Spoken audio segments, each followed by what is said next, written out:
Pleased to meet you. This is Fixed and Folded, the knife review channel for the casual knife collector. I'm Cody. My cat Tommy is right here helping me. And today I'm going to be doing a review of the Hogue EX-02 with this green camo G10 handle. So previously I've done a review of the EX-02 with Desert Scorpion coloring. And the only real difference is this one has a texture on the show side, which is like a pistol grip. And then on the back side, it's smooth G10. So you got your smooth G10 here and smooth G10 on the show side. And this is more of your camo gray and green coloring here with your black blade. The logos have different colors and placements on the blades. Otherwise, identical. Both have 154 cm steel. Factory edge comes with an almost mirror polish. Very sharp. I'd say for a knife this size, it's a medium to thick blade stock. And what gives this a tankish feel is the thick and tall handle. So you get a real sense of security and hand-filling grip on this knife. This is about the same impression in the hand as my other tankiest tank knife, the Hogue EX-02 XR. The Hogue EX-02 XR handle is a little bit thicker, but it's not quite as tall in this dimension. So you get a real hand-filling grip here and an equal hand-filling grip here, just taller and not quite as thick, but this is a thick handle. This is a thicker handle than on your Recon 1s. You can see this is thicker and also taller. So this feels like a tank knife that you can do heavy duty work. I would say this blade shape reminds me of the Cold Steel 8010, and it's about the same size. It's about the same length. It's about the same thickness. 8010 has a bit of a different grind, but you got your spear point shape there.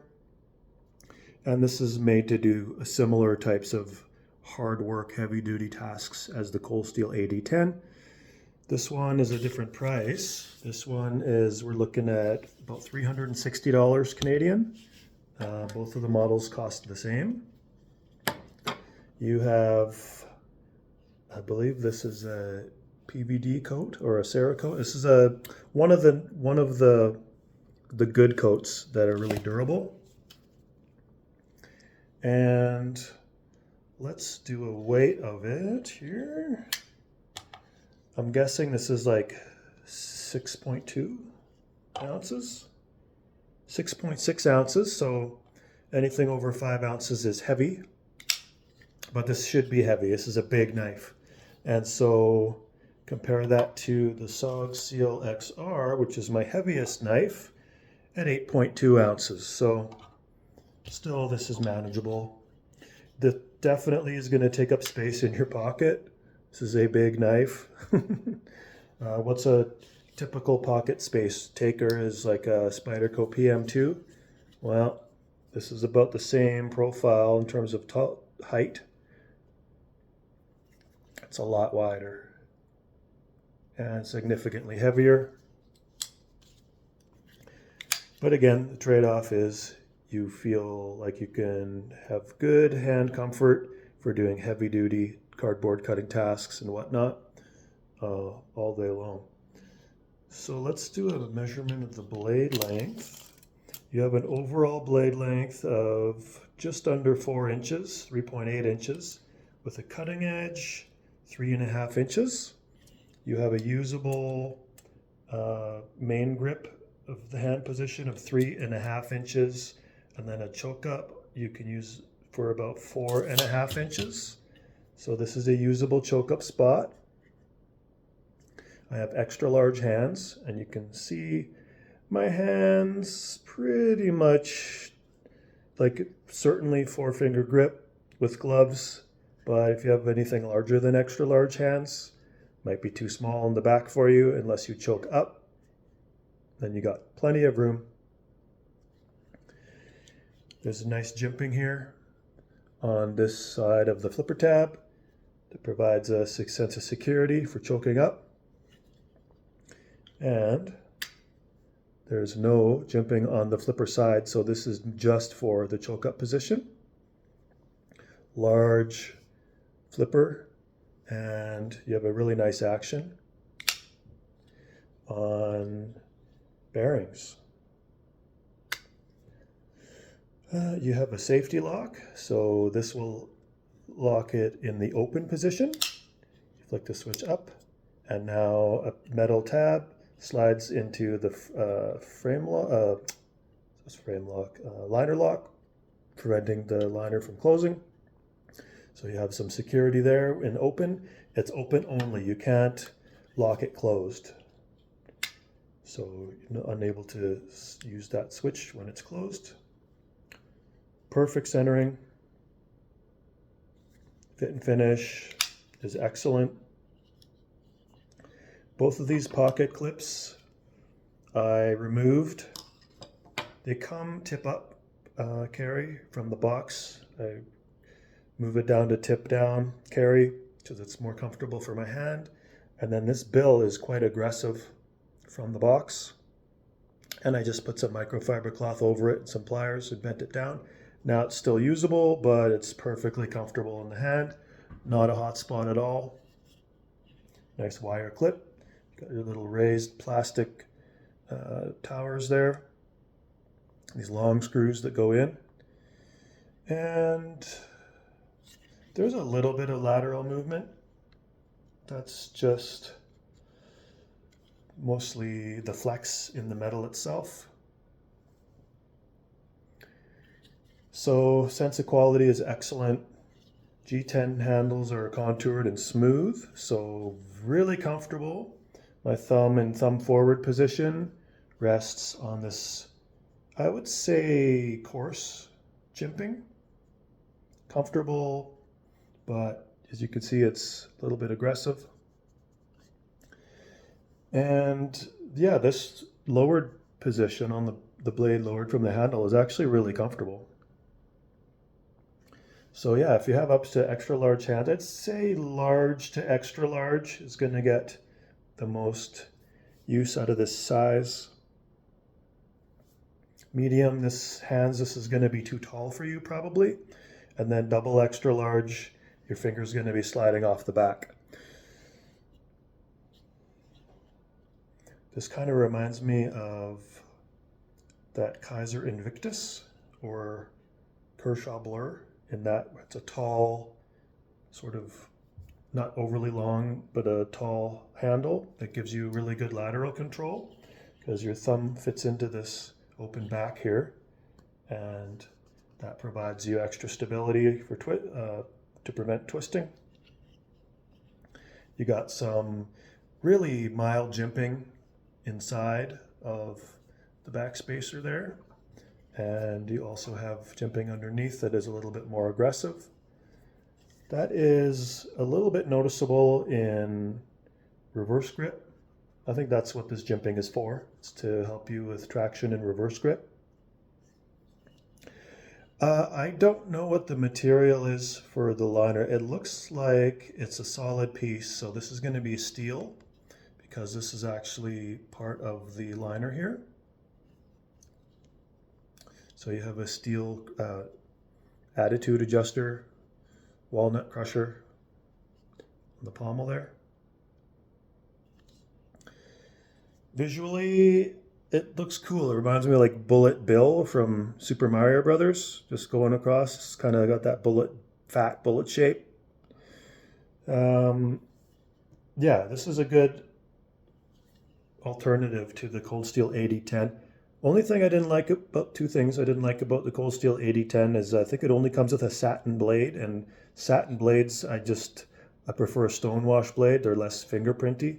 Satin blades just look gross whenever I use them.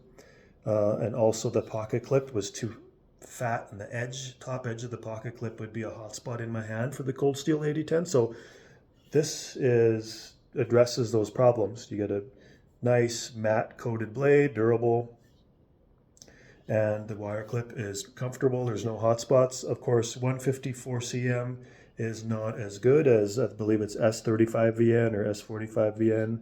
Comes with the 8010s. I think you can also get 3V and other special things for that. But for me, this is a good alternative, although this is, I think, more expensive at $360.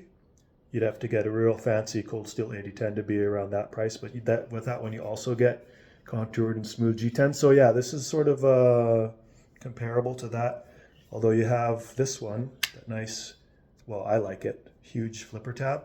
I think a lot of people won't like this. It's like a spike, especially if you put keys and wallets and stuff in your pocket with this. This is probably going to do some damage, but for me, I have designated front pockets.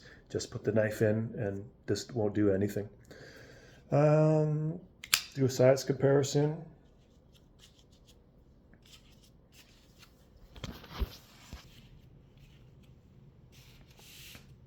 So this is a full-size knife here, Spyderco PM2. A little bit, 1/4 of an inch longer. You got the Hogue EX-02. And then another 1/4 of an inch Recon M1. And about the same size, just beefier, SOG Seal XR. So you get an idea of where this fits in terms of length and height. But then in width, this is the second widest. It goes like this if we're going into width of the handle. And in terms of blade thickness, this is the same blade thickness as the Recon M1 and not nearly as thick as this tank SOG Seal XR, which I have Dremeled smooth to make it EDC friendly. This part is smooth now. This is medium texture. This is medium texture. Underneath is medium, and I Dremeled the flipper smooth to make this EDC friendly, because from the package, this thing comes a nightmare of coarse jimping all over the knife, but the design is so appealing that I decided to make it my own, and this is the way I like it. So, back to this guy. Do a quick cutting test for you. The edge is fabulous, fantastic. Right out of the box. This is receipt paper, and just incredible. Clean lines, no hang-ups, no fraying there. And do a little paracord test. So this is just to test how thick it is behind the edge, how much effort it takes to cut through. Light to medium, that took a light to medium effort. And this one came just as sharp, so it'll do the same in the testing. Also close to a mirror polish on the blade. So out of 10, what do I give this? I'll give this a 9. 154 cm and G10 shouldn't cost $360. This is made in the USA, but I'd like to see it closer to 300. Then this would be a 10 out of 10. So I think the value is the only thing taking this down to a 9. Still a very good knife. I kind of prefer this version because of this extra traction on the show side. This does give me an extra sense of security. If I was going to be using this, if I was going to be sweaty or in the rain or something in an emergency situation, this gives me a little more confidence, sensation of confidence over this, because this is so comfortable, but it's so smooth too, right? Still, with this generous finger cutout here, probably your hand is going to be secure, but just the sensation of confidence, I prefer this one. Which color, which version of the SOG EX-02 here do you prefer? I guess this is like a desert, like a tan, kind of a coyote color on the blade. and both are G10. You got your matte black there. So you let me know which one you prefer, but they're both great. Okay, well, that concludes my review of this version of the Hogue EX-02 for about $360. You can find these at Blades Canada. This is Canadian dollars, 360-ish Canadian dollars. Okay, hope you all have a great day, and I will have more knife reviews coming soon. Okay, see ya.